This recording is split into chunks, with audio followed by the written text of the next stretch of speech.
ધરાશાયી થતા 2 લોકોના મોત થયા છે। મકાન તોડવાની કામગીરી દરમિયાન આ સમગ્ર દુર્ઘટના બની। મકાનની કામગીરી માટે આવેલા શ્રમિક અને 4 વર્ષના દીકરાનું મોત થયું છે। ગોધરાના શહેરા ભગોળ વિસ્તારના ચિઠિયાવાડમાં આ ઘટના બની। મૃતક કાળુ જાલૈયા દયાળ ગામનો વતની હોવાનું સામે આવ્યું છે।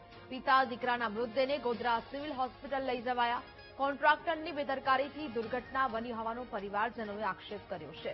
મકાનની દિવાલ ધરાશાયી થતા 2 લોકોના મોત થયાના સમાચાર સામે આવ્યા છે। મૃતક કાળુ જાલૈયા દયાળ ગામનો વતની હોવાનું સામે આવ્યું। મકાન તોડવાની કામગીરી સમયે દુર્ઘટના ઘટી છે।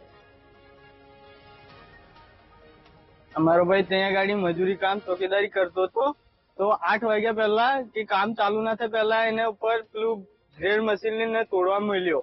અમે બી કામ પર નતા ગયા તો પહેલા અમને ખબર ત્યાં 8 વાગે ઘરે ફોન આવ્યો કે આવી રીતના થયું છે, તે દિવાલ પડી તો બાપ બેટાનો બેનો મૃત્યુ થઈ ગયું છે। 8 વાગ્યા પહેલા ચડાયો કામ, 8 વાગ્યા 9 વાગ્યે 8:30 વાગ્યે ચાલુ થાય તો 8 વાગ્યા પહેલા ચડાયો કોન્ટ્રાક્ટરે, અને આ બંનેનું મોત થઈ ગયું।